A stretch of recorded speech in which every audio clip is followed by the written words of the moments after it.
बोलो श्री प्राणनाथ। अब तुम सुनियो मोमिनो, कहो जो बीतक तुम लड़ाई करी दज्जाल सो, जमा एक ठोर थे हम, जमा एक ठोर थे हम।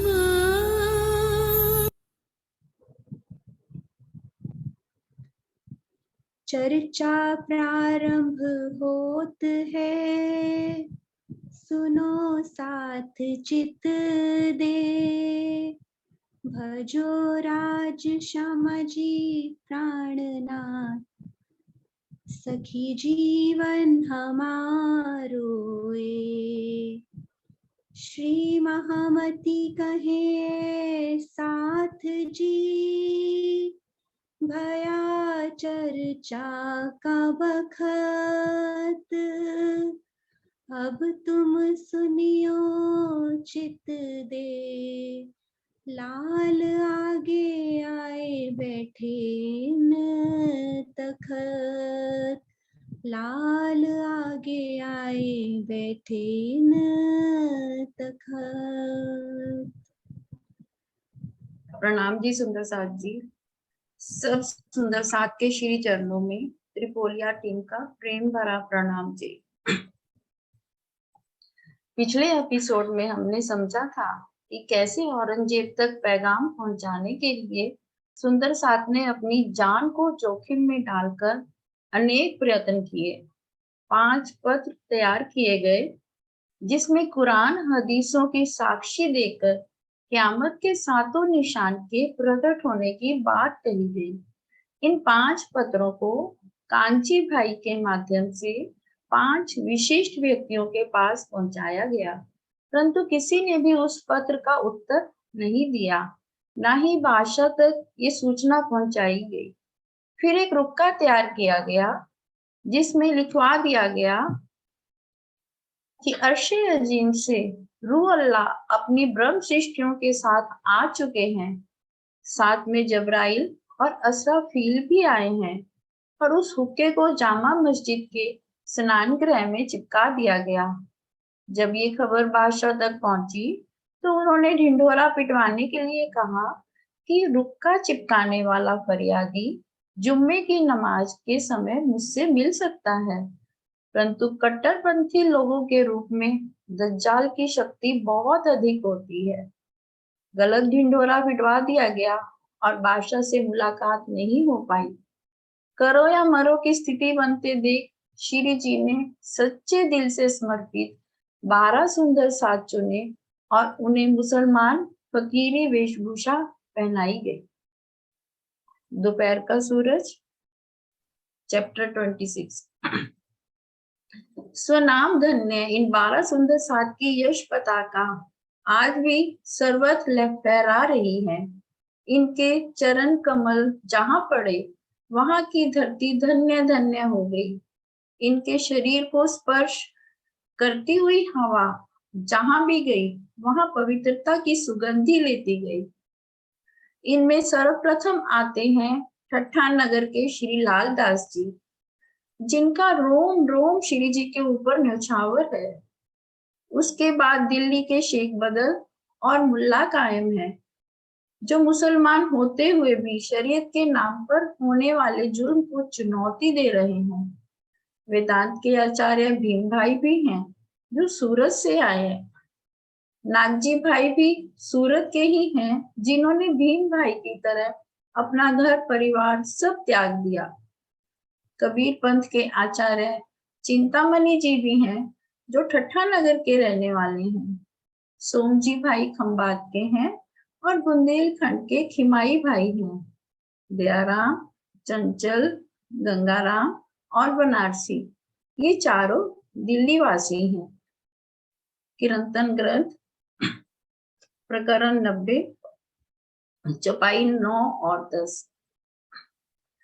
कुर्बानी को नाम सुन, मोमिन उलसत अंग, पीछे होते जो मोमिन, दौड़ लिया तिन संग, दौड़ लिया तिन संग। मोमिन एहि परीक्षा, जोश नांग समाए, बाहिर शीतलता होए गई, माहे मिलाप तनिको चाहे, माहे मिलाप तनिको चाहे। सुंदर साथ जी, कुर्बानी का नाम सुनते ही इन ब्रह्म शिष्टियों के अंग अंग में उमंग तथा उल्लास भर जाता है। बाहरी संसार के प्रति कोई आकर्षण ना होने से शीतलता तो बनी रहती है, परंतु अंदर ही अंदर प्रियतम से मिलने के लिए विरह की अग्नि जलती रहती है। श्री बीतक साहब, प्रकरण 43, चौपाई 2। सुंदर साथ जी, इस चौपाई के भावार्थ में इस प्रसंग से जो सिखापन हमें मिलता है वो भी स्पष्ट हो जाता है। बिना आपा दिए और न लिया जाए, यही दिल में विचारिया और नहीं उपाय। संदेश देने के इस महान कार्य में स्वयं को पूर्ण समर्पित किए बिना औरंगजेब के दिल में विश्वास नहीं पैदा किया जा सकता। सब सुंदर साथ ने अपने मन में विचार किया कि इसके अतिरिक्त और कोई भी मार्ग नहीं है। भावार्थ, अपना आपा देने का तात्पर्य है अपने अस्तित्व को मिटा देना, अर्थात धनी के इस कार्य में इस प्रकार समर्पित हो जाना कि अपने प्राणों की जरा भी चिंता न रहे। यदि समर्पण की नींव कच्ची है तो उस पर सफलता का भव्य भवन खड़ा नहीं हो सकता। इन 12 सुंदर साथ ने आपस में ये निर्णय किया कि जामा मस्जिद में चलकर मोहम्मद की सिफत संबंधी सनंदे पढ़ी जाएं। ऐसा करने से बादशाह के पास जाने का कोई ना कोई अवसर निकल आएगा। अब सब सुंदर साथ जामा मस्जिद में जाकर जोश में सनंदवानी का गायन करने लगे। उस समय जो मस्जिद के इमाम थे, उन्हें जब इमाम मोहम्मद मेहंदी की महिमा सुनाई पड़ी तो वे अपने कमरे से बाहर निकल आए। ये 12 सुंदर साथ उन्हें धर्म के रक्षक लगे। उन्होंने रहमत रहमत कहकर अल्लाह ताला से ये दुआ मांगी कि इन मोमिनों पर मेहर की वर्षा हो। उन्होंने स्वयं ही भाव सुंदर साथ से कहा, मैं आप सभी को बादशाह के पास ले जाकर भेंट कराऊंगा। ये कहते हुए इमाम ने सुंदर साथ का हाथ पकड़ लिया और प्रेम पूर्वक लाल किले के अंदर ले गया। श्री बीतक साहब, प्रकरण नंबर 43, चौपाई नंबर 23। देखे तारा दिन के, नजर करी आसमान, रहमत रहमत करके हुई हक सुभान, हुई हक सुभान। तो उसे ऐसा प्रतीत हुआ कि ये मोमिन दीन के तारे हैं। उसने अपनी नजर आकाश की तरफ करते हुए अल्लाह ताला से दुआ की कि इन मोमिनों पर रहमत कृपा करो। भावार्थ, आंखों के तारे होने की तरह दीन के तारे होना भी एक मुहावरा है, जिसका अर्थ होता है धार्मिक क्षेत्र का वह प्रिय व्यक्ति जो अपने अलौकिक व्यक्तित्व से सबका प्रेम पात्र बन जाए। महल के अंदर जाकर इमाम ने औरंगजेब से कहा, इमाम मेहंदी का पैगाम लेकर उनके आदमी आए हैं, आप उनसे बात कीजिए। अपने महल में से निकलकर औरंगजेब बादशाह आया और चबूतरे पर खड़ा हो गया। उसके हाथ में छड़ी थी। प्रकरण नंबर 43, चौपाई नंबर 26। माहौल में से सुन के निकल आया सुल्तान, हुआ ठाड़ा चबूतरे पर, हाथ आसा एक सुने कान। ये बात सुनकर औरंगजेब बादशाह अपने महल दीवाने खास से निकलकर बाहर दीवाने आम आया। वह चबूतरे पर खड़ा हो गया। उसके हाथ में एक छड़ी थी और वह मोमिनों की बातें सुनने लगा। सुंदर साथ चबूतरे के नीचे बादशाह के नजदीक खड़े हो गए। औरंगजेब बादशाह ने संकेत करके आने का कारण पूछा। इसके उत्तर में सुंदर साथ ने कलमा कहा, ला इलाहा इल्लल्लाह मोहम्मद रसूल अल्लाह। फिर बादशाह ने संकेत करके पूछा कि आपके आने का क्या कारण है। हम दीन इस्लाम के आशिक हैं, हमें इस फानी दुनिया की कोई भी चीज नहीं चाहिए। आखिर आप लोग मेरे दरबार में आए हैं, मुझसे कुछ तो मांगिए। आपसे एक ही चीज मांगते हैं कि आपके सामने बैठकर हम कुरान पर चर्चा करें। केवल आप ही हमसे पूछिए और हमारी बातें सुनिए, बीच में अन्य कोई भी दखल अंदाजी ना करे। ये तो ठीक है, लेकिन कुछ तो मांगिए। शाही दरबार में आपकी हर इच्छा पूरी की जाएगी। हम आपको पहले ही बता चुके हैं कि हमें इस नासुती दुनिया की कोई भी वस्तु नहीं चाहिए।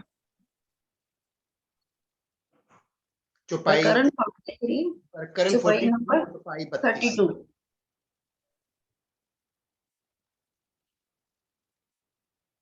फिर मोमिनों से पूछिया, कछु और कहो सबब, तुम्हें तो कह सुनाया, हमें नाही मुर्दार का मतलब, हमें नाही मुर्दार का मतलब। पुनः बादशाह ने सुंदर साथ से कहा, यह तो ठीक है, किंतु अपने आने का कारण बताइए। सुंदर साथ ने उत्तर दिया, हमने तो आपको पहले ही बता दिया कि हमें इस नासीज दुनिया की कोई भी चीज नहीं चाहिए। इस बात से औरंगजेब बहुत ही प्रभावित हुआ। उसने 3 बार अपनी लाठी को चूमा और अल्लाह ताला को याद किया। प्रकरण 43, चौपाई नंबर 33। आशा लेके चूमिया 3 बेर सुल्तान, तब मोमिन बोले जोश में, हम चौड़ा रुक्का सुनाया कान, हम चौड़ा रुक्का सुनाया कान। बादशाह ने अपनी छड़ी लेकर 3 बार चूमा। तब सुंदर साथ वीरता के जोश में कहने लगे कि जामा मस्जिद के गुसल खाने पर हमने ही रुक्का चिपकाया था। गुसलखाने के दरवाजे पर रुक्का चिपकाने वाले हम ही हैं। आपके 5 प्रमुख अधिकारियों पर 5 नलुए भी हमने ही भेजे थे। शेख निजाम, रिजवी खान, शेख इस्लाम, आकिल खान और सिद्दीक खान फौलाद के पास हमने ही नलुए भेजे थे। आकिल खान ने तो लेने से भी इनका मना कर दिया था। इधर शेख सलेमान थर थर कांप रहा था कि कहीं ये मेरा भी नाम ना ले ले। उसे याद था कि उसने किस तरह कई महीने तक सुंदर साथ को टरकाया था। बादशाह ने पूछा, क्या आप लोगों के पास कोई किताब है? सुंदर साथ बोले कि आप जो भी किताब कहेंगे उसे हम तुरंत ही मंगवा देंगे। फिर बादशाह ने कहा, आखिर मेरे दरबार में आए हैं, मुझसे कुछ तो मांग लीजिए। सुंदर साथ ने बेधड़क होकर उत्तर दिया, हम आपको पहले ही कह चुके हैं कि मोहम्मद साहब के बताए हुए सच्चे धर्म के सिवा हमें कुछ भी नहीं चाहिए। बीतक साहब, प्रकरण 43, चौपाई नंबर 38। फिर सुल्तान ने कहिया, कछु मांगत हो तुम, कैया मांगे दीन मोहम्मदी, और न चाहे हम, और न चाहे हम। फिर सुल्तान ने कहा, तुम कुछ और मांगना चाहते हो तो मांग लो। तब मोमिनों ने कहा, हम मोहम्मद साहब के दीन को चाहने वाले हैं, उसी के बारे में कुछ चर्चा करना चाहते हैं। उसके बिना हमें कुछ भी नहीं चाहिए। यह बात सुंदर साथ ने इतने जोशीले अंदाज में कही थी कि औरंगजेब बादशाह के दिल में डर बैठ गया। उसने अपने मन में सोचा कि मेरे सामने बात करने में बड़े बड़े राजा और नवाब भी घबराते हैं, किंतु क्या वजह है कि ये लोग इतने सख्त शब्दों में बात कर रहे हैं। जब यह बात चल रही थी तब औरंगजेब के सभी दरबारी दूर खड़े थे और थर थर कांप रहे थे। श्री बीतक साहब, प्रकरण 43, चौपाई 39। मोमिन बोले अपने जोश में, डर दिल भया सुल्तान, और दूर खड़े सब कांपत, सुन सखत कलाम दरमयान। सुंदर साथ ने जोशीले स्वर में उत्तर दिया, जिसे सुनकर बादशाह के दिल में डर बैठ गया। तेज आवाज में मोमिनों के द्वारा कहे हुए शब्दों को सुनकर दूर खड़े अन्य दरबारी कांप रहे थे। भावार्थ, धनी के प्रेम में डूबे हुए सुंदर साथ को औरंगजेब की बादशाहत से कोई भय नहीं था, इसलिए उन्होंने औरंगजेब से वैसे ही तेज स्वरों में बात की जैसे एक सामान्य व्यक्ति से की जाती है। उनकी तेज आवाज को सुनकर बादशाह डर गया कि आज तक मेरे सामने किसी की इतनी तेज आवाज में बोलने की हिम्मत नहीं हुई। जब मेरे दरबार में ये लोग ऐसे बोल रहे हैं, उनकी तेज आवाज को सुनकर बादशाह डर गया कि आज तक मेरे सामने किसी की इतनी तेज आवाज में बोलने की हिम्मत नहीं हुई। जब भरे दरबार में ये लोग ऐसे बोल रहे हैं तो एकांत में मेरे साथ किस तरह का व्यवहार करेंगे। वक्त की नजाकत को भांपते हुए दरबारियों ने बादशाह से कहा, जहां पना, खुद को इमाम मेहंदी के आदमी कहने वाले इन लोगों में से 5 तो दिल्ली के ही हैं। इनमें 2 मुसलमान हैं, पहला है शेख बदल तथा दूसरा है मुल्ला कायम। शेष 3 सदस्य चंचल, दयाराम और बनारसी हैं। ऐसा लगता है कि आपके दुश्मन किसी हिंदू राजा की इसमें चाल ना हो। ये अकेले में आपसे जो बात करना चाहते हैं उसका मतलब यह है कि दाल में कुछ काला है। यदि ये कुरान के संबंध में किसी भी प्रकार की बात करना चाहते हैं तो हमसे क्यों नहीं करते। आखिरकार हम लोग किस लिए हैं। शाहजहां के शासन काल में यदि कोई इस तरह के कठोर शब्द बोलता था तो तुरंत ही उसकी गर्दन उड़ा दी जाती थी। जब सबके सामने ये लोग इतने कठोर शब्द बोल रहे हैं तो एकांत में बातें करना आपके लिए घातक हो सकता है। शरीयत आपको ऐसा करने की इजाजत नहीं देती। श्री बीतक साहब, प्रकरण 43, चौपाई 51 और 52। काफिरों ने सुल्तान को सकल्याए बीच ईमान, तुमको ऐसा ना चाहिए जो रूबरू बाता सुनो कान। क्या जाने किसी फंद पर भेजे हुए दुश्मन, तुम 300 बातें क्यों करो रूबरू अपने तन, रूबरू अपने तन। यह बात सुनकर औरंगजेब ने सिद्दीक औलाद से कहा, तुम इनके बारे में जांच पड़ताल करो कि ये कौन है, इन्हें अच्छी तरह से रखना। मैं इनको तुम्हें सौंप रहा हूँ। इनके खाने पीने की अच्छी व्यवस्था करना तथा ये ध्यान रखना कि इन्हें किसी भी प्रकार का कष्ट ना हो।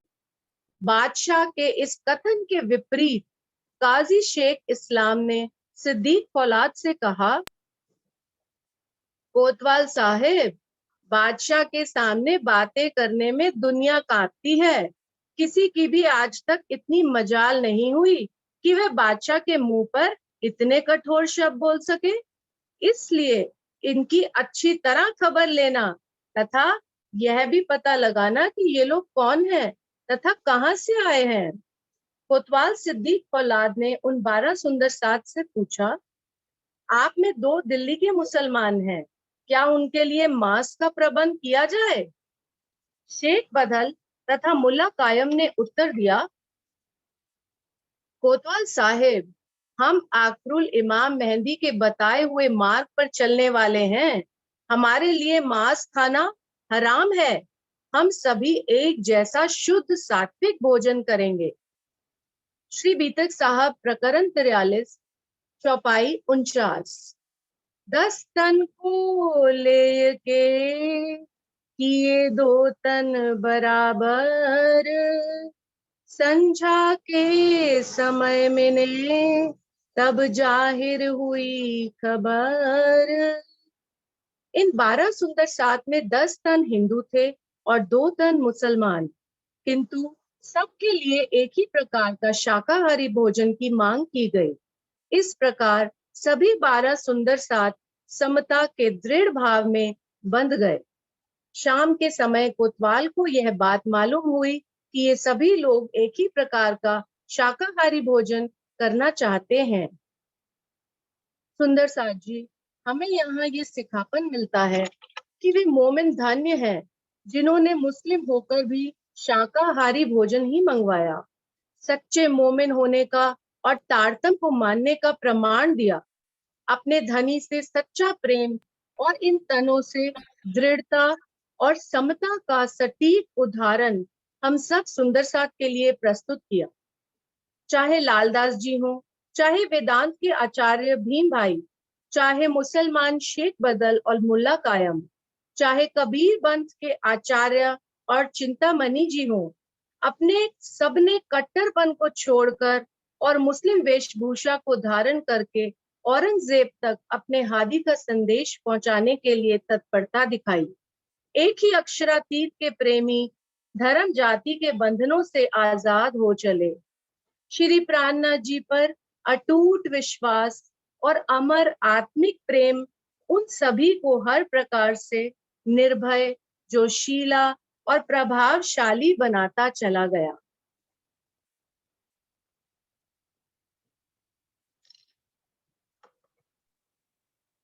भोजन के पश्चात रात्रि के उस अंधकार में सिद्दीक फौलाद ने यातना का भयानक दौर आरंभ किया, जिसको सुनने मात्र से ही सिरन होती है। प्रत्येक कोड़े की मार पर हर मोमिन के मुख से केवल यही शब्द निकलता था, या अल्लाह, या रसूल। सिद्दीक फौलाद यह सारी जानकारी चाहता था कि इन 12 सदस्यों के प्रमुख कहाँ हैं, जो स्वयं को इमाम कहलाते हैं। कोड़े मारते मारते सिद्दीक फौलाद भी थक कर बैठ गया। सुंदर साथ के कोमल शरीरों के पर घाव बन गए, लेकिन उन्होंने भी श्री जी के बारे में एक शब्द भी नहीं बताया। वे अंत तक अपने को मोमिन ही कहते रहे। बीतक साहब, चौपाई नंबर 57, प्रकरण नंबर 43। तब इन बात सो हुए मोमिन होशियार, श्री राज के ठोर को किया न खबरदार, किया न खबरदार। इस प्रसंग में हमें क्या शिक्षा मिलती है कि इन 12 मोमिनों ने अपना रोम रोम धनी के ऊपर पूर्ण ईमान लाते हुए समर्पण किया। पर हमें भी सुंदर साथ जी अपना पूर्ण समर्पण अपने धनी के चरणों पर लाना है। अपने मजहबी उन्माद में मानवता को कलंकित करने वाले अत्याचारियों की एक लंबी सूची है। Mahmood Ghaznavi, Mohammad Ghori, Taimur lung, Genghis Khan, Sikandar Lodi, Nadir Shah तथा अहमद शाह अब्दाली की तलवारों ने न जाने कितने लाख मासूम इंसानों का रक्तपान किया होगा। इन्हीं मजहबी ठेकेदारों ने गुरु गोविंद सिंह के सुपुत्र फतेह सिंह और जोरावर सिंह, जिनकी उम्र 7 और 8 साल की थी, को जीवित ही दीवार में चुनवा दिया था। इनका गुनाह यही था कि इन्होंने इस्लाम धर्म स्वीकार नहीं किया। क्या कट्टरपंथियों का खुदा मासूम बच्चों को दीवारों में चुनवाने से ही खुश होता है? दुनिया में अपने मजहब का परचम फहराने की इच्छा से गुरु अर्जुन देव को पहले गर्म जल में डाला गया, फिर गर्म तवे पर बैठाकर ऊपर से गर्म रेत डाली गई। बंदा वैरागी को गर्म सलाखों से तड़पा तड़पा कर एक एक अंग काटा गया। पानी मांगने पर उनकी आंखों के सामने उनके पुत्र का कलेजा निकालकर उनके मुंह में ठूस दिया गया। क्या इसी को धर्म कहते हैं? ईरान और अफगानिस्तान का वर्तमान मजहब पारसियों और लाखों बौद्ध भिक्षुओं से रक्त बहाने पर ही दिखाई दे रहा है। स्वयं औरंगजेब बादशाह रात्रि का भोजन तभी करता था जब पता चल जाए कि तलवार या कलमे द्वारा एक निश्चित मात्रा में हिंदुओं का जनेऊ उतारा जा चुका है। गुरु तेग बहादुर का बलिदान तो विश्व प्रसिद्ध है ही। सिद्दीक फौलाद ने काजी के पास सारा विवरण लिख कर भेज दिया। ये लोग सच्चे मोमिन हैं। मैंने इन्हें जितनी यातनाएं दी हैं, उतनी यातना यदि मैं किसी मुसलमान को दे दूं, तो वह स्पष्ट रूप से कह देगा कि मैं मुसलमान नहीं हूं। इनको कष्ट देकर मैं पछता रहा हूं कि मेरे इस गुनाह का क्या प्रायश्चित होगा। सिद्दीक फौलाद ने से इस प्रकार की सूचना मिलने पर काजी शेख इस्लाम ने सुंदर साथ को अदालत में बुलवाया और सारी बातें पूछी। बीतक साहब, प्रकरण 43, चौपाई नंबर 58। तब शेख इस्लाम सो जब हुआ मजकूर, तब तीनों से कही देओ जवाब कर सहूर, देओ जवाब कर सहूर। लालदास जी सहित सुंदर साथ ने कोड़ों की ताड़ना के घावों को दिखाते हुए पूछा, क्या कुरान और हदीस में यही कहा गया है कि जो सच्चे दिल से खुदा और रसूल पर ईमान लाए उसके साथ इस प्रकार का दुर्व्यवहार करो? वितक साहेब, प्रकरण 43, चौपाई 60। जो खुदाए और रसूल पर लिया होए ईमान, ता पर कसाला पहुंचत सुनो कलमा कान, सुनो कलमा कान। सुंदर साथ के शरीर पर बने हुए कोड़ों के घावों को देखकर काजी इस्लाम शेख इस्लाम भी रो पड़ा। वह बोला, आप लोग हमारे पैगंबर रसूल अल्लाह मोहम्मद साहिब पर ईमान लाने वाले हैं। हमसे बहुत बड़ी भूल हुई है। बीतक साहिब, प्रकरण 43, चौपाई 61। सुन के काजी रोइया, हमारे पैगंबर कया नाम, तब खलास करके लगाए नेक काम, लगाए नेक काम। लालदास जी ने फिर कहा, न तो हमने किसी का धन लिया और न कोई चरित्रहीनता का कार्य ही किया। हमने कोई चोरी भी नहीं की, फिर भी हमें कोड़ों से सताया गया। अब हमें औरंगजेब बादशाह से भी मिलने का कोई आवश्यकता नहीं है। हम आपके ही पास रहना चाहते हैं। आप हमसे कुरान संबंधी कोई भी बात पूछिए।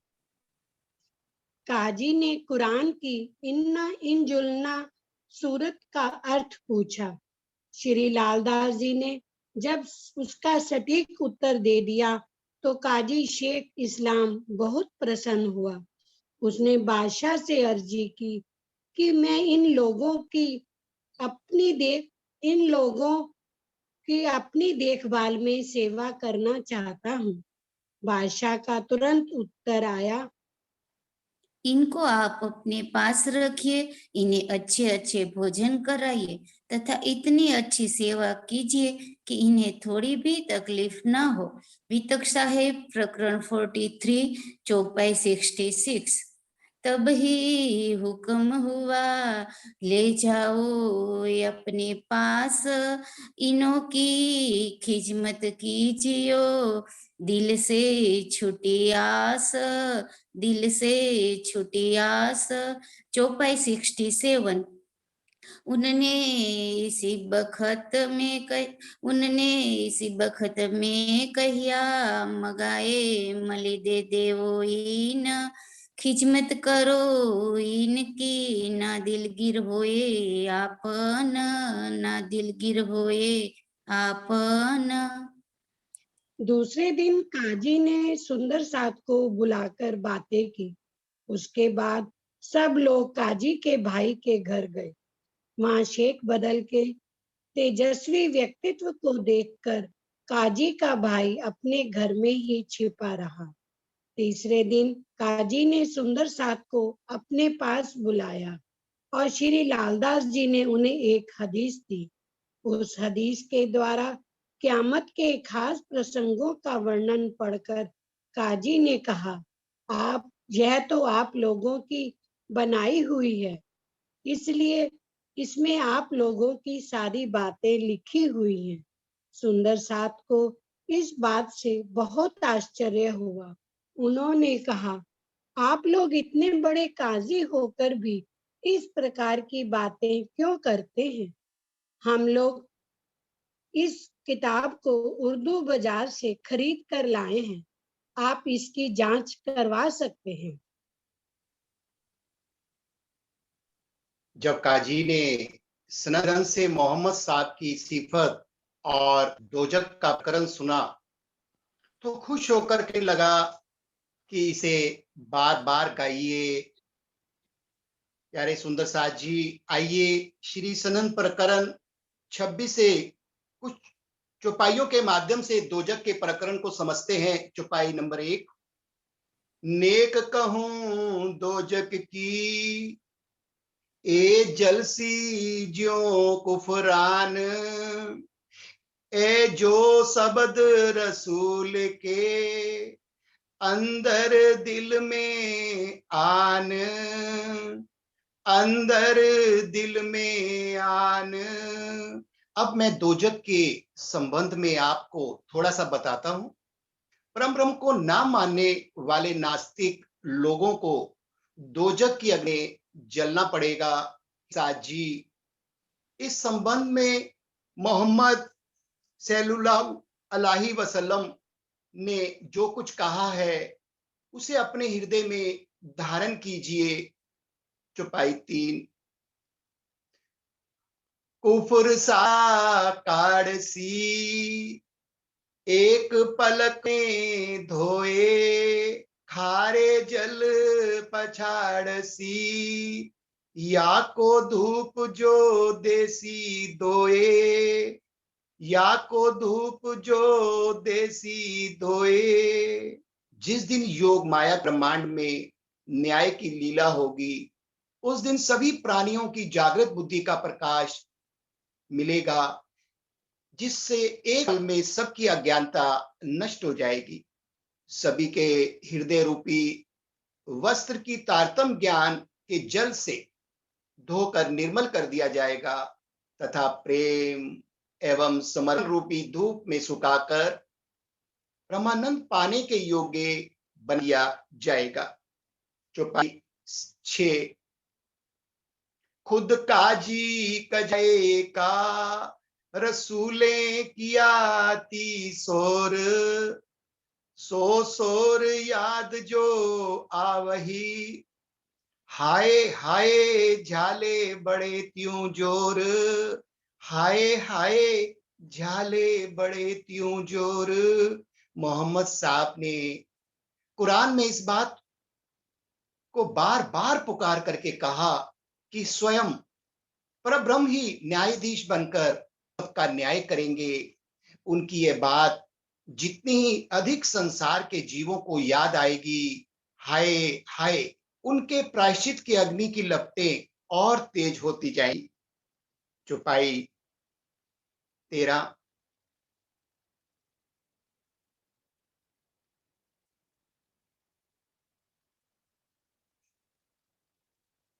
बात ना सुनी रसूल की, तिन सीखा लगिया कान, इश्क हका छोड़ के, हाय हाय डूबे जाए ज्ञान, हाय हाय डूबे जाए ज्ञान। जिन्होंने श्री प्राणनाथ जी के तारतम ज्ञान को सुनने से ही अस्वीकार कर दिया, उन्हें ऐसा अनुभव होगा जैसे किसी ने उनके कानों में लोहे की लाल तप्त सलाखें डाल दी हों। उन्हें इस बात का बहुत अधिक पश्चाताप रहेगा कि हाय हाय हम परब्रह्म से प्रेम करना छोड़कर केवल शुक शब्द ज्ञान में ही क्यों उलझे रहे। चौपाई 20। ख्वाब के सुख कारने किया आपसे छल, शब्द न सुने रसूल के, हाय हाय खाए गोते ना जल। माया का सुख पाने की चाहत में ऐसे ही ज्ञानियों ने प्रेम भक्ति से रहित होकर स्वयं अपने साथ छल किया और अहंकार से ग्रसित होकर इन्होंने श्री प्राणनाथ की जी तारतम के वचनों को नहीं सुना, अंगीकार नहीं किया। हाय हाय ऐसे लोग ना जल के भवसागर में डूबते रहेंगे। चौपाई 26।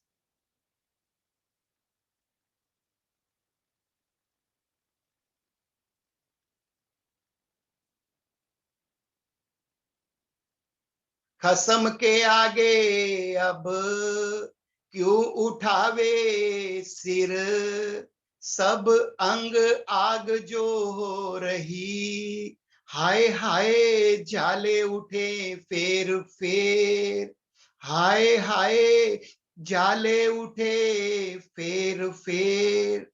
ऐसे जीव अपने सामने विराजमान प्रीतम प्राणनाथ जी के सामने अपना सिर कैसे उठा पाएंगे। हाय हाय उस समय उनके प्रत्येक अंग से प्रायश्चित की अग्नि जल रही होगी, जिसकी लपटें बार बार ऊपर उठती हुई दिखाई दे रही होंगी। भावार्थ अलंकारिक भाषा में प्रायश्चित रूपी अग्नि में जलने का प्रसंग है। यहाँ ईश्वर जगत की पंच भौतिक अग्नि नहीं समझना चाहिए। चौपाई 35।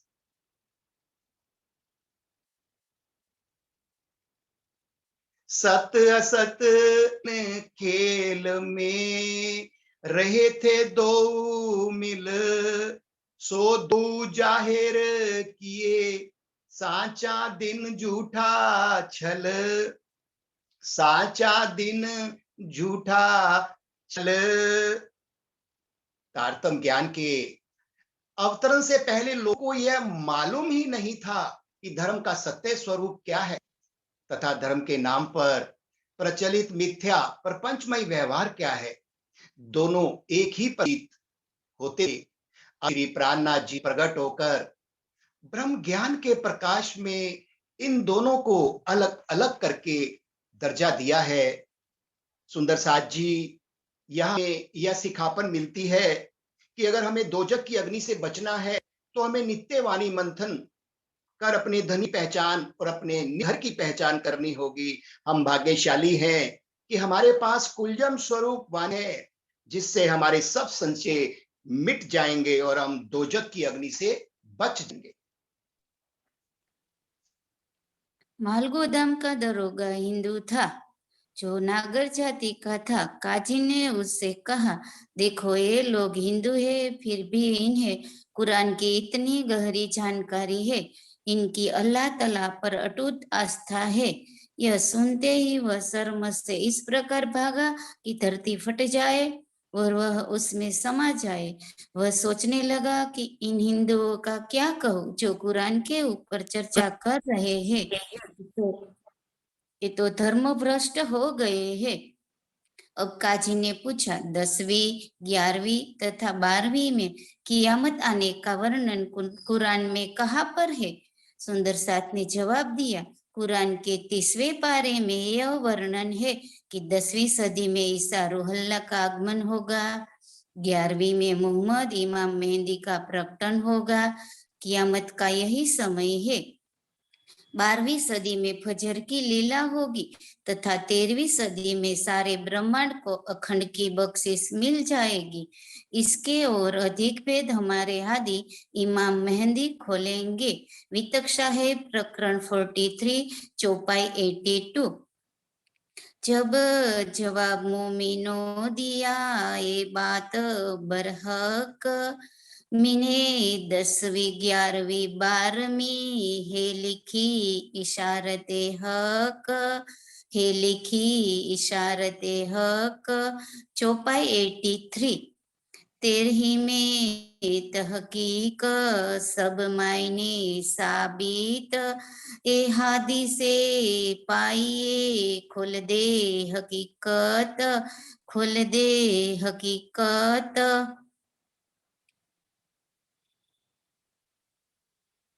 एक व्यक्ति ने प्रश्न किया, आप लोग यदि कुरान और खुदा पर ईमान है तो आप लोग नमाज क्यों नहीं पढ़ते? सुंदर साथ ने उत्तर दिया, हमारे लिए 14 तबक की यह फानी दुनिया मुर्दार है। हमने इश्क ए हकीकत की राह अपनाई है, इसलिए हमारा उठना, बैठना, चलना सभी कुछ नमाज ही है। आप लोगों को दुनिया का सुख चाहिए, इसलिए आप शरीयत की नमाज पढ़ते हैं, वह हम नहीं पढ़ सकते। वितक साहेब प्रकरण 43 चौपाई 86। तब जवाब मोमिनो दिया, हमारी निमाज कजा न होए, जो मतलब दुनिया वास्ते काम किया सोए। तब सुंदर साथ ने उत्तर दिया कि हमारी नमाज तो कभी भी बंद नहीं होती, वह बंद तो तब होती यदि हम झूठी दुनिया के लिए जीवित होते या सांसारिक ख्वाहिशों से को पूरा करने के लिए काम करते। चौपाई 87। तब निमाज कजा होवे, जो हम पकड़े मुर्दार, हम वास्ते दिन इस्लाम के काम करे परवरदिगार। यदि हम झूठे संसार में फंसे होते तो हमारी नमाज को भंग हुआ माना जा सकता था। हमारा जीवन सच्चे इस्लाम निजानंद के प्रति समर्पित है और हम अल्लाह की हकीकत के पैगाम को फैलाने का नेक काम कर रहे हैं। चौपाई 88।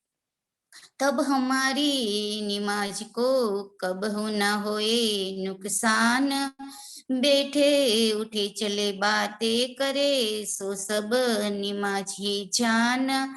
इस अवस्था में हमारी निमाज पल भर के लिए भी बंद नहीं कही जा सकती, इसलिए हमारा बैठना, उठना, चलना तथा बातें करना सब कुछ नमाज ही है।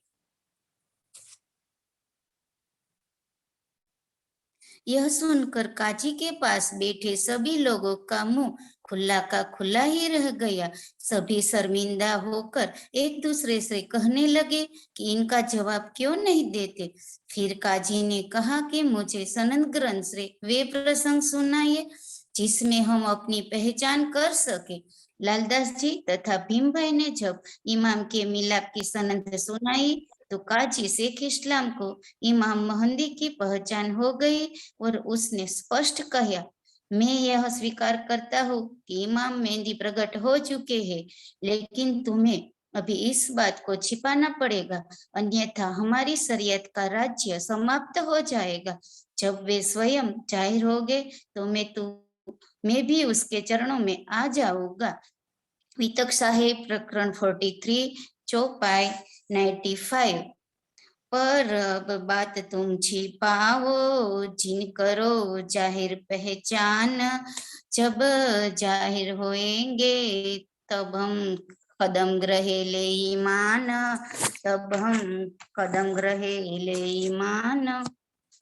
उपरोक्त प्रकरण से हमें ये सीख मिलती है कि हे सुंदर साथ, हम सब रूहों की कितने भी कसाला पड़े फिर भी हमारा ईमान डगना नहीं चाहिए। वाणी में भी एक चौपाई है, कोई देत कसाला तुमको तुम भला चाहिए तीन, शरत धाम की न छोड़िए सूरत पीछे गिराओ जीन। हम सब रूहों की रहनी में अष्टपहर 64 घड़ी हमें वाणी चिंतन चर्चा चितौनी में ही ध्यान ही रहना चाहिए। हमें नश्वर संसार में ध्यान ही नहीं लगाना चाहिए। हमारा ध्यान तो सिर्फ मूल मिलावे में ही रहना चाहिए। अब हमें अगली वितक अनीता सखी इमाम मेहदी के प्रताप की सुनाएगी। श्री बीतक साहेब प्रकरण नंबर 43 चौपाई नंबर 91, 92 and 94।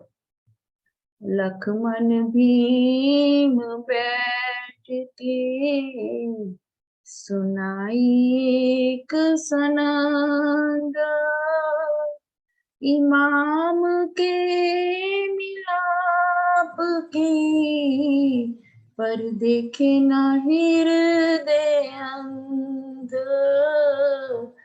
देखे न हृदय अंध। लालदास जी और भीम भाई ने बैठकर सनद ग्रंथ से इमाम के मिलाप का प्रकरण सुनाया, किंतु शरीयत के बंधन में फंसे हुए मुल्ला लोगों की अंतर्दृष्टि ही नहीं थी कि वे सत्य की पहचान कर पाते। मिलाप हुआ मेहंदी सो तब कैया महामती ना,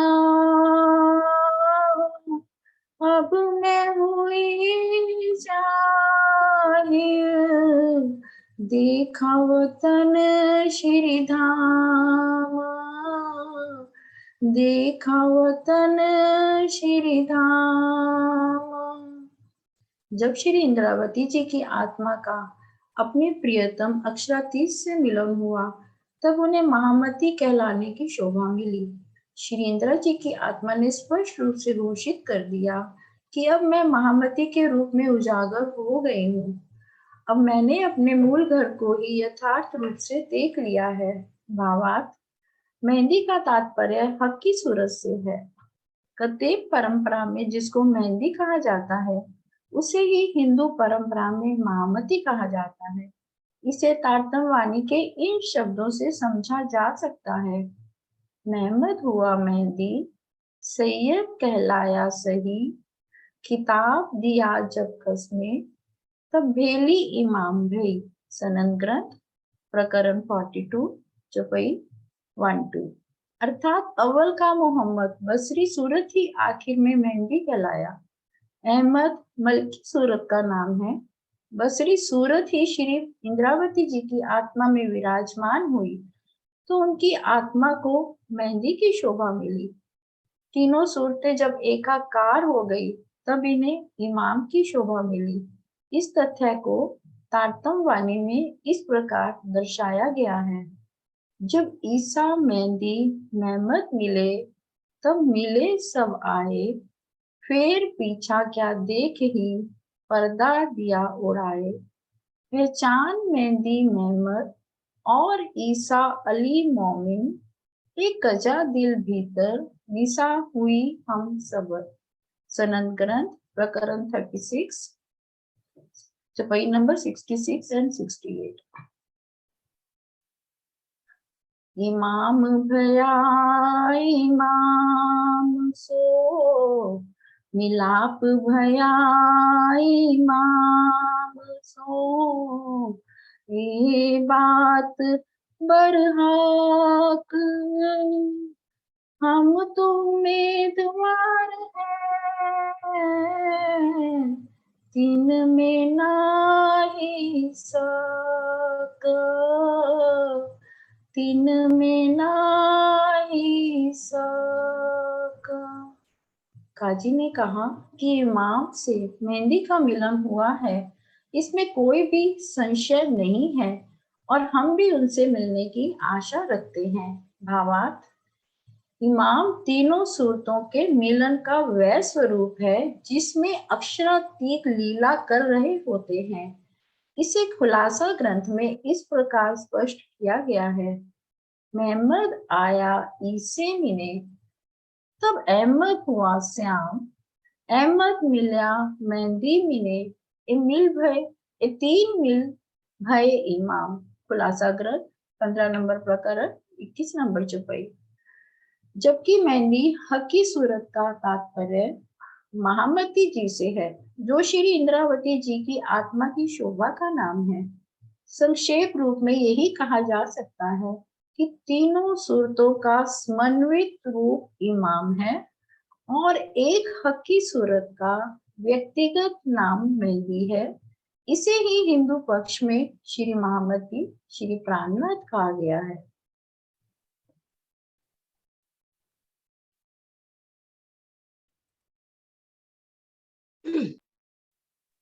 औरंगजेब से मुलाकात के बाद जब सुंदर साथ को यातनाएं दी गई, तब कांजी भाई ने यह सारा समाचार श्री जी को कह सुनाया और सुनते ही श्री जी का चेहरा तमतमा उठा। उन्होंने तुरंत आदेश दिया, जबराइल, इसी क्षण इस दुनिया को मिटा दो। लेकिन हृदय धाम में विराजमान अक्षरातीत ने कहा, महामती, अभी तो जागने का दौर शुरू ही हुआ है। संपूर्ण ब्रह्मवाणी अभी उतरी ही नहीं, शाकुंतल की आत्मा जगी ही नहीं है, इसलिए खेल को भी बढ़ाया जा रहा है। श्री जी के व्यथित हृदय में से स्वर फूटने लगे।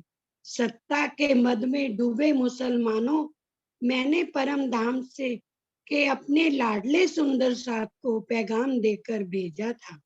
बदले में तुमने उन्हें कोड़ों से पीटा। यह अत्याचार तुमने एक प्रकार से मेरे ऊपर किया है। इस गुनाह के कारण अब तुम्हारा जड़ से विनाश हो जाएगा।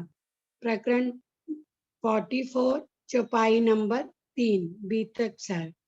मैं भेजे मोमिन को दे अपना पैगाम, तो गुनाह बैठा इन्हों पर, कोई न बचावे इन काम, कोई न बचावे इन काम।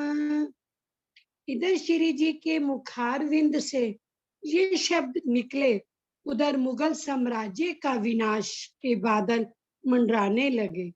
रुकों को पढ़कर बादशाह यह तो समझ ही गया था कि इमाम मेहंदी प्रकट हो चुके हैं, किंतु प्रत्यक्ष रूप से उनके चरणों में जाने की वह हिम्मत ही नहीं जुटा पा रहा था। उसे डर था कि यदि उसने ऐसा किया तो उसके दरबारी उसका वध कर डालेंगे। उधर शरीयती शासन के अधिकारियों ने यह तय कर रखा था कि यदि बादशाह उस हिंदू फकीर इमाम मेहंदी का शिष्यत्व स्वीकार करेगा तो हम उसे जिंदा नहीं रहने देंगे, क्योंकि ऐसा हो जाने पर हमारी शरीयत का सारा साम्राज्य तथा आन बान ही धूल में मिल जाएगा। औरंगजेब के सामने एक तरफ आत्मिक सुख का साम्राज्य था तो दूसरी तरफ संपूर्ण हिंदुस्तान की बादशाहत, निदान आत्मिक बल की कमी के कारण वह आंतरिक रूप से भी श्री जी के दीदार का प्यासा था, किंतु प्रत्यक्ष रूप में उसमें शरीयत की सीमाओं तोड़ने का साहस नहीं था। मायावी साम्राज्य और जीवन के मोह के कारण वह उस सुख को नहीं पा सका जिसकी उसे तलाश थी। प्रकरण 44 चौपाई 20।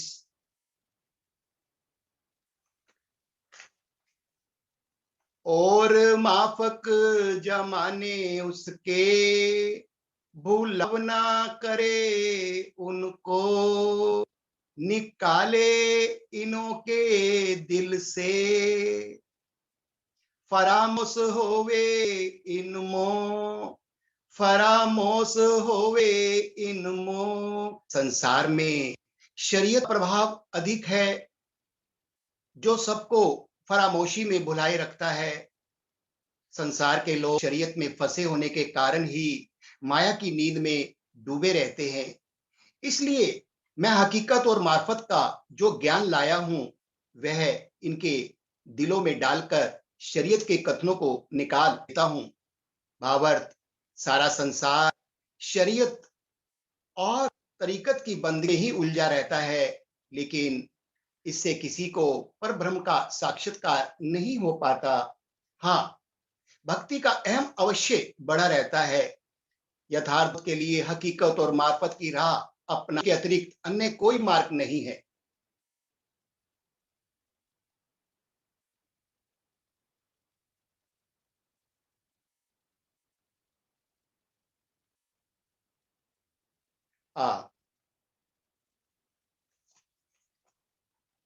जिस समय दिल्ली में सुंदर साथ को यातनाएं दी गई, उस समय मक्का की मस्जिद की 2 मीनारें टूटकर गिर पड़ी। इन मीनारों के टूटने का संकेत यह था कि हिंदुस्तान में इमाम मेहंदी प्रकट हो चुके हैं। वहां से वसीयतनामे आए जिनमें यह लिखा था, जिब्रील, कुरान और फकीरों की शब्द तथा दुनिया की बरकत को हिंदुस्तान में इमाम मोहम्मद मेहंदी के पास ले गया है। यह पढ़ने के बावजूद औरंगजेब अपने गुमान तथा सत्ता के मोह को नहीं छोड़ सका। एक दिन बादशाह जैसे ही तख्ते ताउस पर बैठने गया, उसको ऐसा लगा कि तख्त पर शेर बैठा है।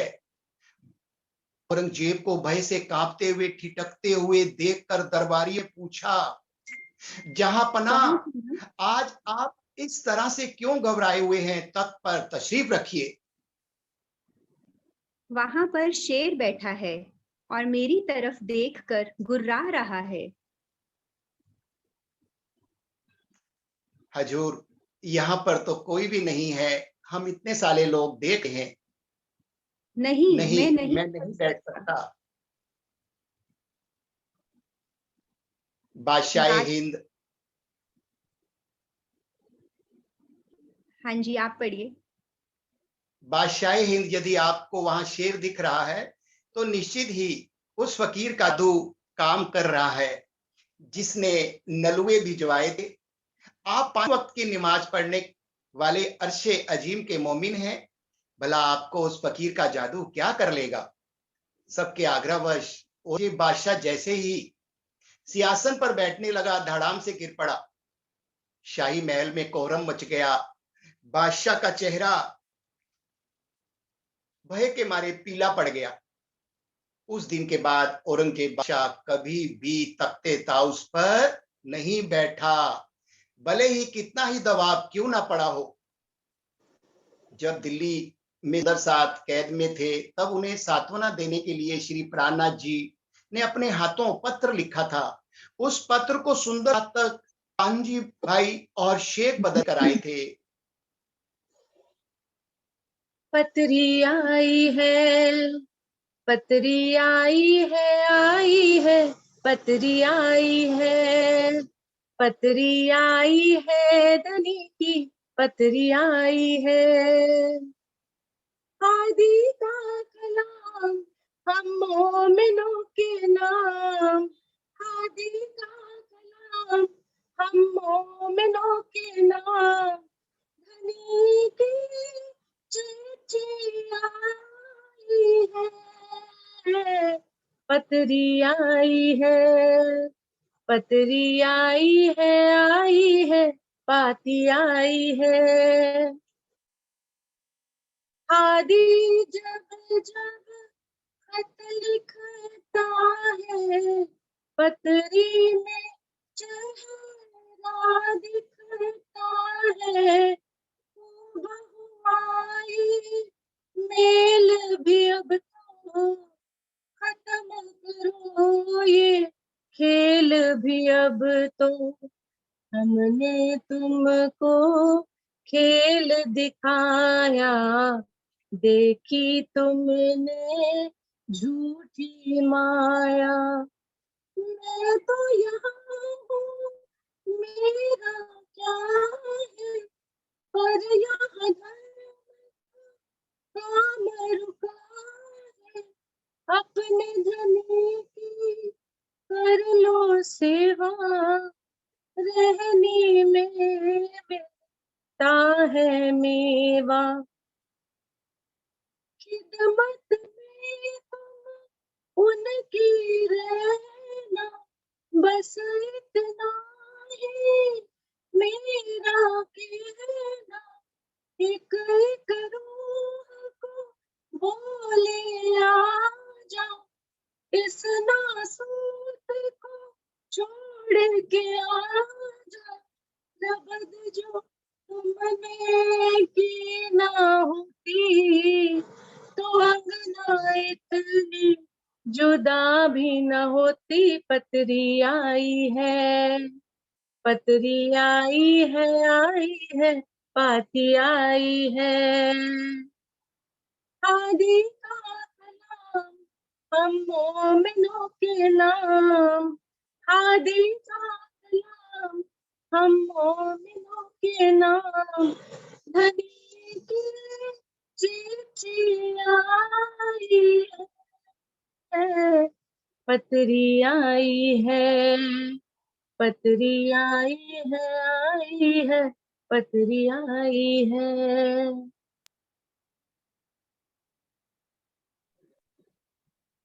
दिल थाम लीजिए सुंदर साथ जी, जरा सोचिए, वो धनी की प्रेम की खुशबू में लिपटा हुआ पत्र, कितने सुनहरे होंगे उसके अक्षर, जिन्हें पढ़ने का सौभाग्य केवल उन ब्रह्म आत्माओं को मिला जिन्होंने पिया के लिए, धर्म के लिए अपना सर्वस्व त्याग दिया।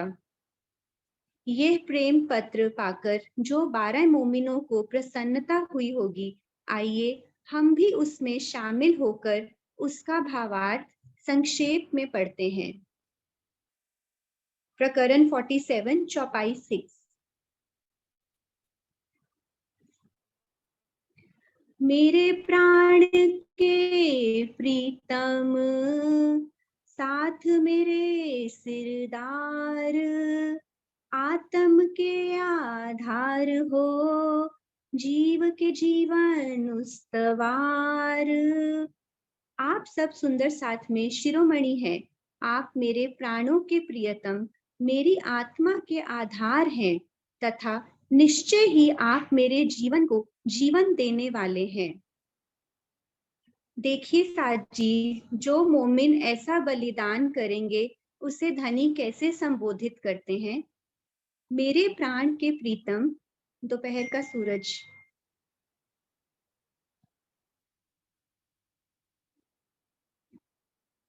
मेरे प्राण के प्रीतम, जीव के जीवन, आत्मा के आधार, मेरे प्रेम में डूबे हुए सुंदर साथ सर्व श्री लालदास, भीम भाई, नागजी भाई, चिंतामणि, दयाराम, चंचल, गंगाराम, बनारसी, सोमजी भाई, खिमाई भाई, अनंत राम, लालबाई, श्यामबाई और राम राय, आप सभी श्री राज्य के चरणों की छत्र छाया में हमेशा आनंद मंगल में रहिए।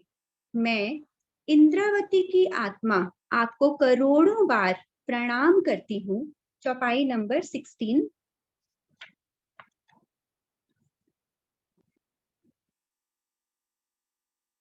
चौपाई नंबर 16।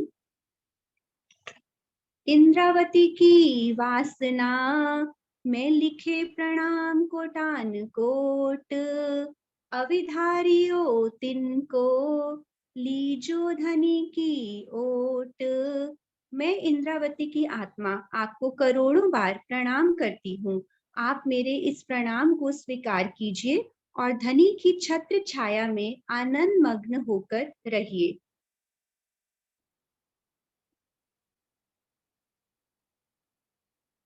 दोपहर का सूरज।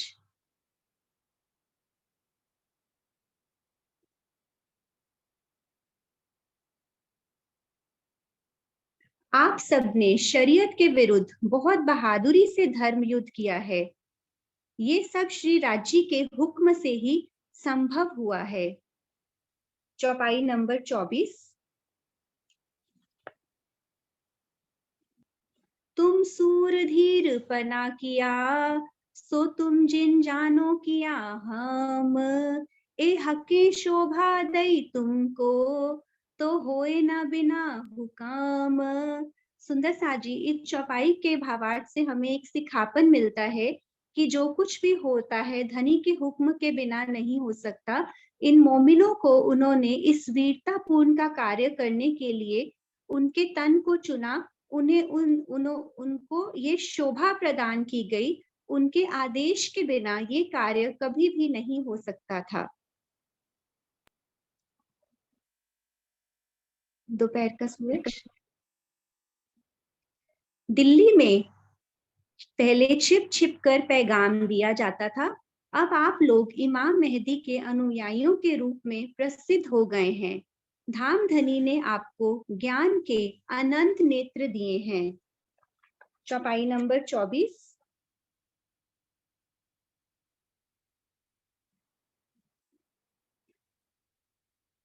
तुम युद्ध करते रहियो, ये चौपाई नंबर 33, सॉरी। तुम युद्ध करते रहियो, तुमको लोचन दिए अनंत, और दज्जाल की एक आंख, आखिर इनको अंत। इस अज्ञान रूपी राक्षस दज्जाल से तुम हमेशा युद्ध करते रहना। धाम धनी ने तुम्हें अनंत ज्ञान दृष्टि प्रदान की है। अज्ञानी लोगों की तो मात्र एक बहिर्मुखी दृष्टि ही होती है, आखिर जिसका एक ना एक दिन अंत होना निश्चित है।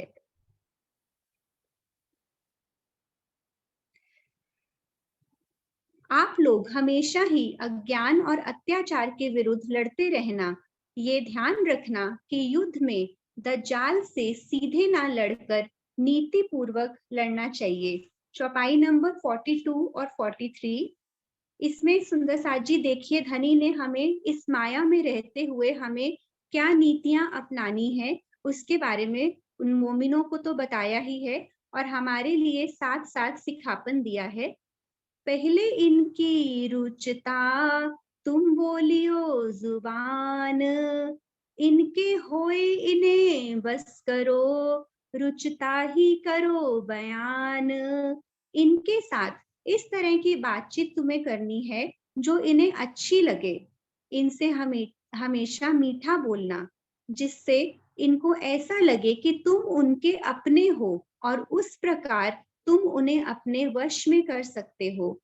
इस चौपाई के पहले चरण का तात्पर्य चाटुकारिता से नहीं लेना चाहिए। जैसे कभी हम सोचते हैं कि बहुत क्लेवर है, चतुर है, तेज है, तो वो बता रहे हैं स्वामी जी कि इसमें चाटुकारिता से नहीं है अभिप्राय, बल्कि प्रत्येक स्थिति में सत्य, प्रिय और हितकारी ही बोलना चाहिए। इतिहास साक्षी है कि औरंगजेब की कैद में जाने के बाद कोई विरला ही जीवित लौटा है। इसलिए श्री जी ने सुंदर साथ को ये विशेष शिक्षा दी है कि कैद में रहते हुए मुसलमानों से कभी भी अक्खड़ भाषा में बात नहीं करनी चाहिए। चौपाई नंबर 43। इनके गुलाम होए के तुम करियो उत काम, ए थोड़ी इशारत लिखी वास्ते दीन इस्लाम। तुम विनम्रता की प्रतिमूर्ति बनकर वहां सारे कार्य करना। देखिए सुंदर साथ जी, उनको शाबाशी मिल रही है और हमें सिखापन। मैंने संकेतों में थोड़ी सी बात इसलिए की है ताकि तुम निजानंद की सच्ची राह पर चलते रहो। इस चौपाई के पहले चरण में गुलाम शब्द का आशय विनम्रता को धारण करने से है, नौकर बनने या अधीनस्थ होने से नहीं। अक्षरातीत के प्रेम की राह पर चलने वाले कभी किसी का गुलाम बन ही नहीं सकते। दोपहर का सूरज।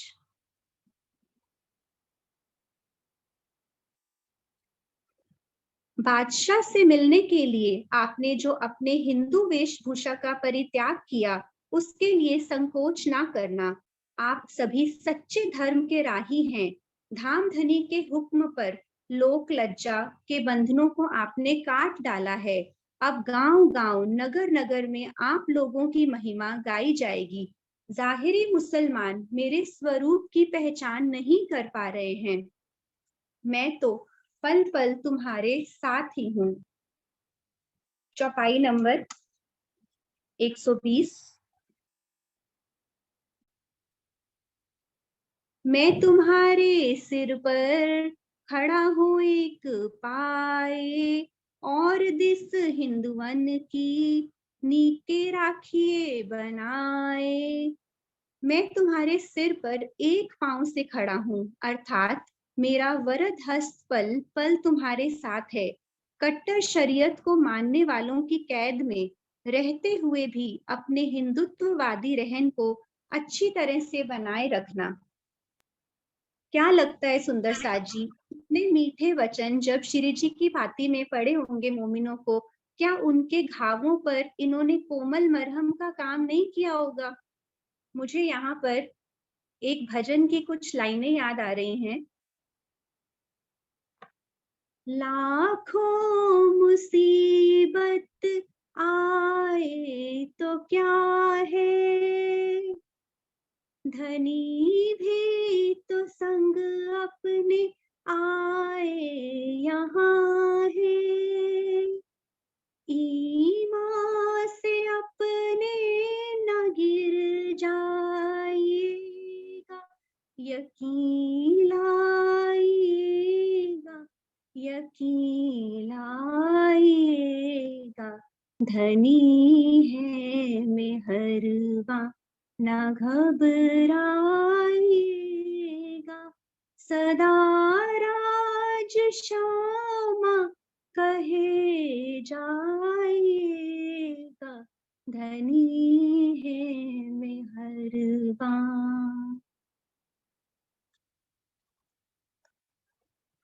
देखिए फिर क्या कहते हैं। मैं चाहता हूं कि यदि आप सबकी स्वीकृति हो तो मैं कहीं बाहर जाकर किसी राजा को जगाऊं, तभी जागने का कार्य आगे बढ़ सकेगा। वहां यदि मेरी आवश्यकता हो तो मैं आने के लिए भी तैयार हूँ। आप सोच विचार कर पत्र लिखना। आगे धामधनी की मेहर से सब कुछ ठीक ही होगा। चौपाई नंबर 122। सब भला होएगा तुम जिन हो दिलगीर, जो मोर्चा तुम लिया सो हकीकी दिया कर धीर। तुम्हारे साथ जो कुछ होगा वह धामधनी की कृपा से अच्छा ही होगा, इसलिए तुम अपने मन में किसी तरह का दुख ना मानो। शरातोरा के विरुद्ध तुमने जो युद्ध छेड़ा है उसमें धामधनी ने आपको धैर्य की स्थिति में रखते हुए विजय दिलाई है। साथ जी इन मोमिनों पर श्री जी ने कैसे अपना प्रेम न्यौछावर किया है, यहाँ तक कह दिया। प्रकरण नंबर 48, चौपाई 81। मेरे ताई तो इन समय लिया है मोल तुम, तिस वास्ते तुम्हारी आत्म से मेरी होए ना जुदी आत्म, मेरी होए ना जुदी आत्म। मेरे प्राणाधार सुंदर साथ, आपने अपने समर्पण से मुझे मोल ले लिया है, अर्थात मैं आपके प्रेम के अधीन हो चुका हूँ। इसलिए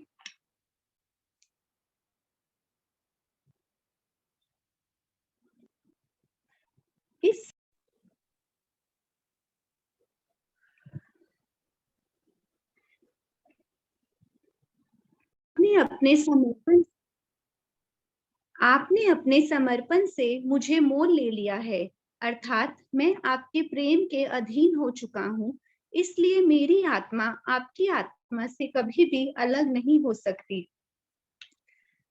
सुंदर साथ जी, ऐसा प्रेम तो सिर्फ हमारी आत्म के प्रियतम अक्षरातीत ही हमें कर सकते हैं।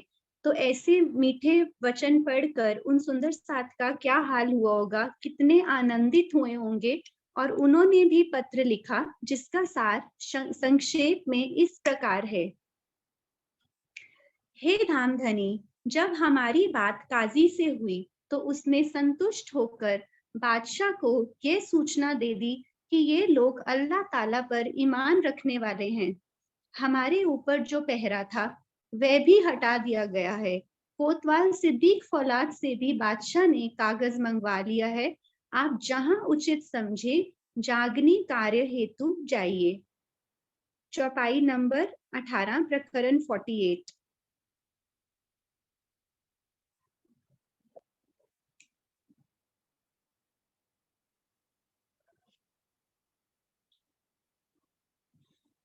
है भैया, चौपाई 48 मैं बोल देती हूँ। विकार इनके मन में आया था सो गया, अब हम रहे हैं काम सुचत का भया, काम सुचत का भया। इस घटना के पश्चात औरंगजेब बादशाह के मन में हमारे प्रति जो भ्रम था वह समाप्त हो गया। ये बहुत अच्छा काम हुआ जो बादशाह का संशय दूर हो गया। अब हम लोग शांति पूर्वक रह रहे हैं। प्रणाम जी। Let us learn few morals in English. Sundar Saji, these 12 moments are a name in itself. They do not need any kind of introduction. They have taught us many lessons.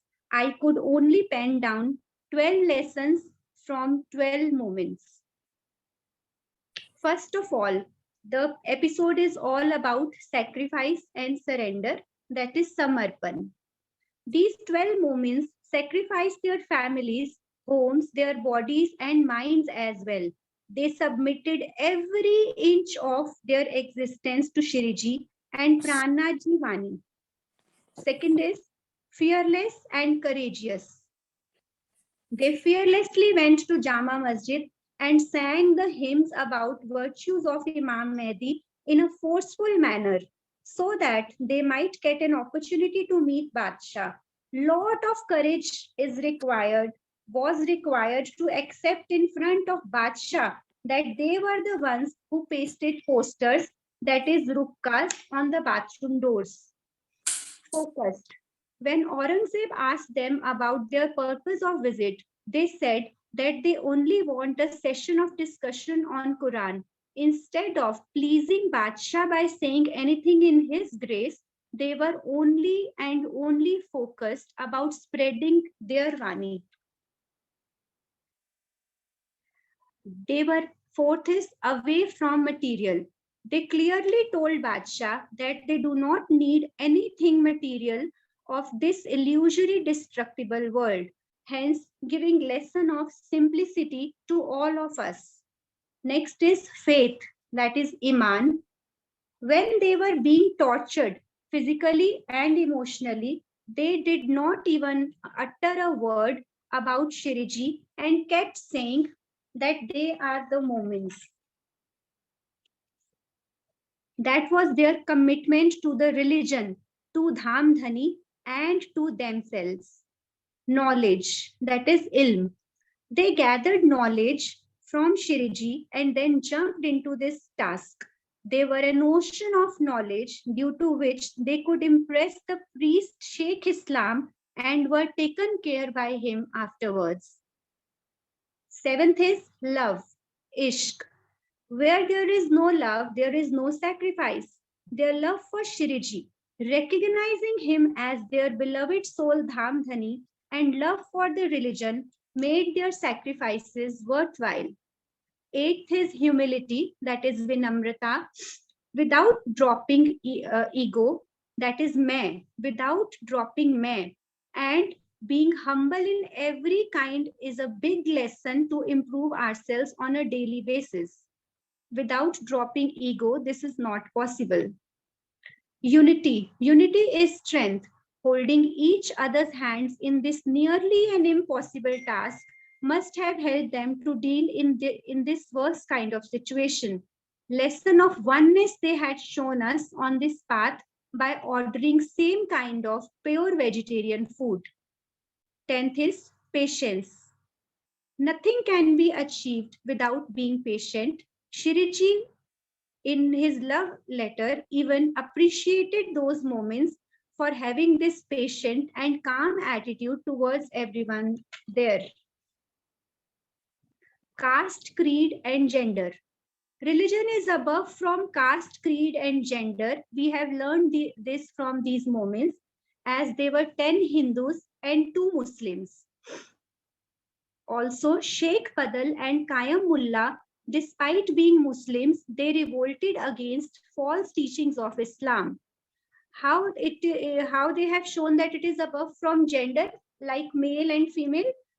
Lal Baiji's example. It is a big example for us, Sundar Saji. Lal Baiji had set an example for all women as she accompanied all of them in spite of knowing about the hardships she could face being a woman, and broke all the traditional rules set for women during that period. Sarkar Shri always mentioned about Lal Baiji in his churchas and inspired us to do such sevas. Last of all is communication, hamara bol chal, how communication affects our rehni sehni, our lifestyle. What we have learned is how to be mindful in our tone, understand our audience, as Shiriji told them to follow these strategies to win over Aurangzeb. So, if we learn politeness, humility, and soft way of communication from these 12 divine souls, we can surely win over Maya soon. Sundar Saji, their qualities are very, very important for us to absorb and implement in our lives. What do you think? If we ever had to face any situation like these moments had gone through, are we ready? Are we ready, Sundar Saji, to do Kurbani? Are we ready to drop our egos? Are we ready to choose Raji over Maya? Like Raji first and Maya later? Are we ready to unite? Are we ready to fall in love? प्रेम प्रणाम जी, सबके चरणों में प्रेम प्रणाम जी. नीमा बहन जी आके अब हमें गुजराती में अगले दिन की बीतक के बारे में थोड़ा सा बताएंगे. આવતીકાલની વિતકમાં આપણે સાંભળશું કે કેવી રીતે શ્રીજી ઔરંગઝેબ અને મુલ્લાઓના શાસન સમાપ્ત કરવાના હેતુને દિલમાં લઈને હિન્દુ રાજાઓને જગાડવા કામા પહાડીથી રાજપૂતાઓની ઓર બાજુ ચાલે છે. સુગંધથી ભરપૂર ખૂબસૂરત ગુલાબમાં કાંટા તો હોય જ છે. આ વાક્ય આપણને શેખ બદલ અને મુકુંદાસજીની યાત્રાથી સમજમાં આવશે. ઉદયપુરમાં લાધુ મસાણી મુકુંદાસથી જાગૃત થઈને શ્રીજીને પોતાની હવેલીમાં આવવા આગ્રહ કરે છે. વેદ કતેબનું એકીકરણ કરીને જ્યારે શ્રીજી ચર્ચા સાંભળવા લાગ્યા તો ઘણી સંખ્યામાં ઉદયપુરના લોકો શ્રી પ્રાણનાથજીના દર્શન કરીને પોતાને ધન્ય માને છે. પરંતુ ત્યાંના રાજા જાગૃત થશે કે નહીં તે આપણે કાલે સાંભળશું.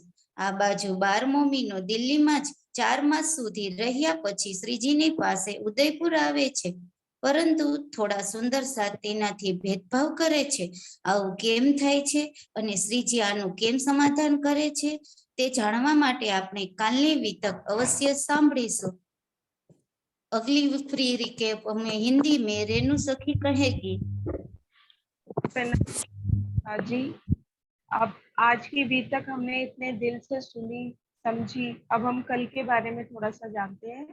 कल की बीतक में हम ये सुनेंगे कि कैसे श्री जी औरंगजेब या मुगलों का शासन समाप्त करने का उद्देश्य दिल में लेकर हिंदू राजाओं को जगाने कामा पहाड़ी से राजपूताना की ओर चलते हैं।